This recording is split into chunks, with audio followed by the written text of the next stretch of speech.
Bah.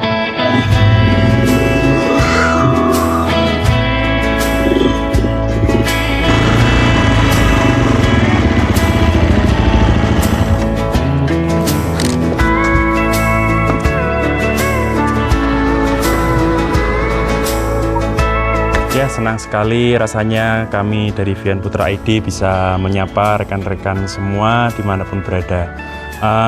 Pada kesempatan kali ini kami ingin mengajak rekan-rekan semua untuk flashback melihat video kami 4 tahun yang lalu yang dibuat sebenarnya untuk iseng-iseng.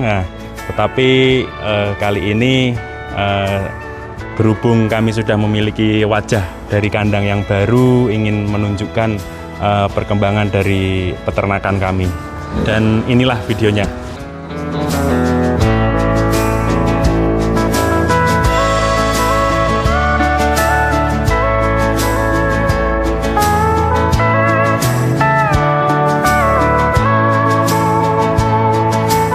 Dan sekarang kebetulan kandang kami sudah berstandar NKV tingkat 2 dari Dinas Provinsi Jawa Tengah. Saya pribadi dan mewakili rekan-rekan dari Vian Putra ID mengucapkan terima kasih banyak kepada pihak-pihak yang terkait, Dinas Kabupaten Batang, Dinas Provinsi, Bu Dr. Rahma, dan Mensana yang telah sangat membantu kami dalam proses NKV ini. Tanpa kalian semua, kami mungkin kurang pencerahan dan kurang petunjuk untuk mengurus NKV untuk kandang kami. Baik rekan-rekan semua, apa itu NKV? NKV adalah singkatan dari nomor kontrol veteriner, yang mana peternakan kami telah memenuhi standar higien sanitasi yang telah ditentukan dari negara, yang bertujuan untuk menjamin keamanan produk hewani yang kami peroleh dari peternakan kami. Jadi rekan-rekan sekalian, kandang yang berstandar NKV ini memiliki 3 zona. Yang pertama zona merah, yang kedua zona kuning, dan zona hijau. Nanti untuk selanjutnya mari kita ngobrol dengan penanggung jawab NKV di kandang kami. Baik rekan-rekan sekalian, saya sekarang sudah berada di ruangan Mas Irfani, berhubung masih muda. Mas Irfani, saya tadi sudah menjelaskan secara singkat apa itu NKV, dan selanjutnya tadi saya menyentil bagian zona merah, zona kuning, dan zona hijau, Mas Irfani. Oh ya, baik. Saya minta tolong Mas Irfani untuk menjelaskan kepada rekan-rekan semua apa itu zona merah, zona kuning, dan zona hijau. Silahkan. Oke, baik pemirsa sekalian. Jadi untuk pembagian zona tersebut tentunya dengan tujuan dan maksud yang tertentu di masing-masing zona tersebut. Yang pertama zona merah. Zona merah adalah zona terluar dari lingkungan kandang. Jadi zona pertama yang harus dilalui yaitu zona merah dari tempat pertama kita masuk tadi. Yang kedua adalah zona kuning. Zona kuning ini adalah zona transisi di antara zona merah yaitu area luar dan juga zona hijau atau lingkungan kandang. Di zona kuning ini kita harus melakukan beberapa aturan tertentu, yaitu misalnya kita harus mandi terlebih dahulu, terus ganti baju, terus juga ganti alas kaki kita untuk menghindari penyebaran virus ataupun bakteri penyebab penyakit agar tidak tercemar ke ayam. Dan yang terakhir adalah zona hijau atau zona steril atau zona kandang. Di dalam zona tersebut tentunya kita harapkan dari segala tadi, setelah kita memasuki zona kuning, kita berharap tidak membawa penyakit ataupun virus yang dapat mengkontaminasi ayam. Untuk lebih mudahnya untuk menjelaskan bagaimana nanti kita di peraturan di masing-masing zona, lebih baik kita langsung saja ke lokasi supaya bisa lebih enak menjelaskan kepada teman-teman semua bagaimana yang harus dilakukan di masing-masing zona tersebut. Rekan-rekan, kami sekarang sudah berada di zona merah.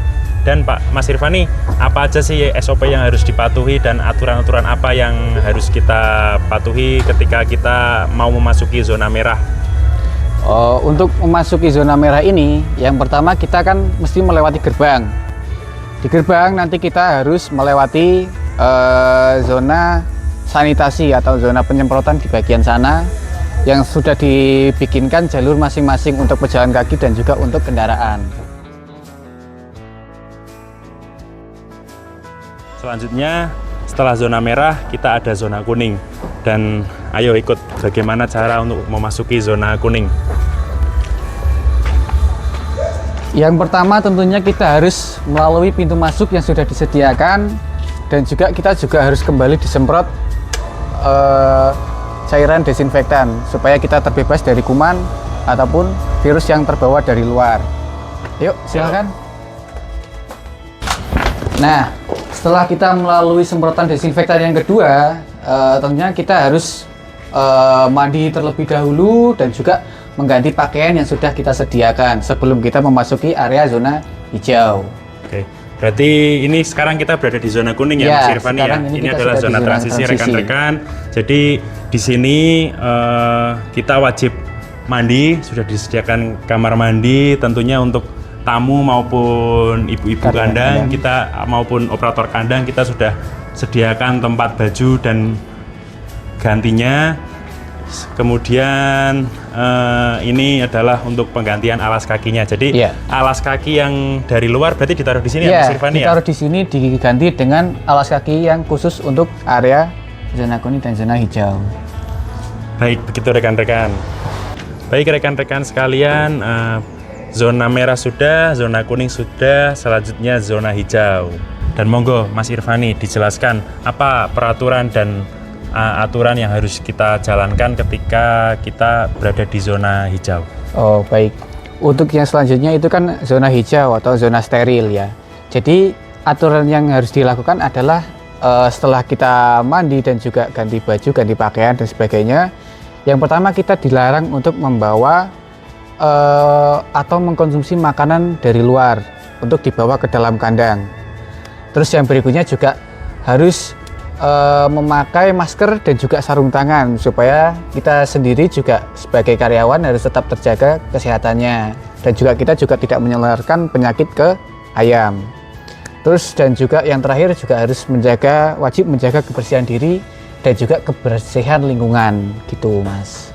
Baik, terima kasih. Itulah peraturan dan aturan yang harus dijalankan ketika kita berada di zona hijau atau ketika kita memasuki zona hijau. Jadi setelah mendengarkan paparan dari Mas Irfani, berarti mobil operasional juga tidak boleh keluar ya Mas Irfani ya, atau bagaimana? Jadi untuk yang kendaraan di dalam kandang itu dilarang untuk dilarang untuk keluar dari zona kuning maupun zona hijau.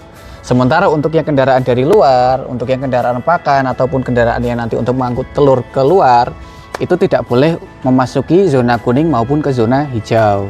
Gitu Mas. Jadi benar-benar zona kuning ini adalah zona transisi ya Mas Irfani ya. Ada sekatnya ya ibaratnya. Tiap zona berarti ada pembatasnya ya Mas Irfani ya untuk menjalankan peraturan tersebut ya. Jadi begitu rekan-rekan cara kerja dari pembatasan zona, tiap-tiap zona dalam peraturan NKV.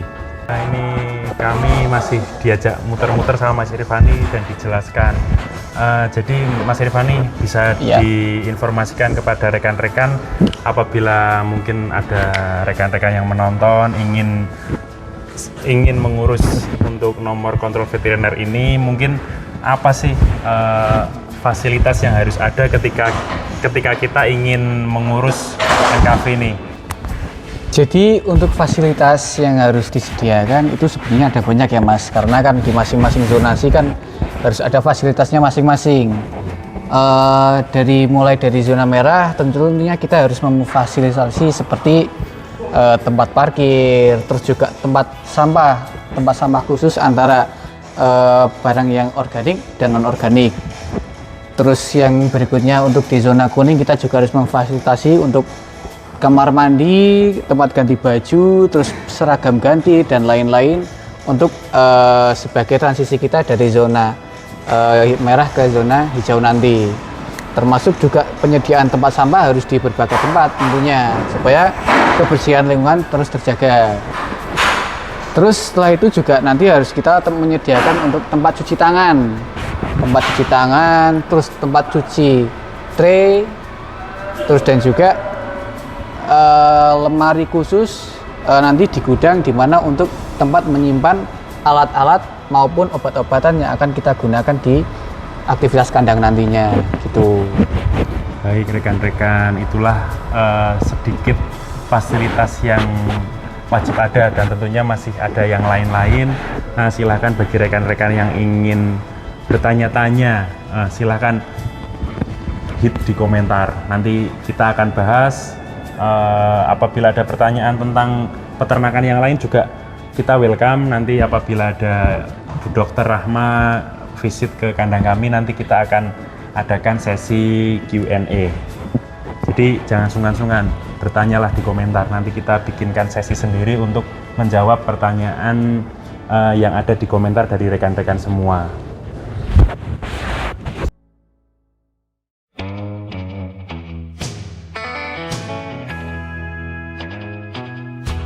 Ini Mas Dikin, penanggung jawab kandang 1 sampai 9 bersama Mas Teguh. Betul. Oke. Ya, ini masih proses pengumpulan telur dari kandang-kandang. Kebetulan ini jam 10 sampai setengah 11 jadwalnya pengambilan telur dari kandang. Ibu-ibu berbaris menunggu telur ditimbang, lalu kemudian proses pembersihan, lalu pengepekan. Samson di kandang di gudang pakan Pian Farm. Tunjukkan ototmu. Ya, semua wajib berseragam karena mereka masuk ke zona hijau juga untuk ketertiban dan kenyamanan, serta tujuan kami menyediakan protein yang bersih dan berkualitas untuk rekan-rekan dan untuk masyarakat Indonesia.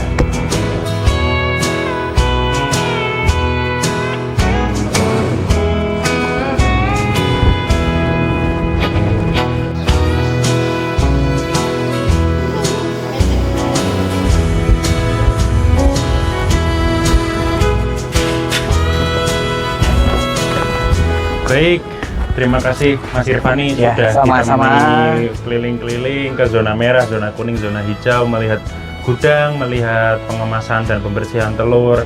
Semoga Mas Irfani sehat, semangat untuk Ya. menggapai cita-cita, Ya, terima kasih. bersinergi untuk Iya. kemajuan bersama.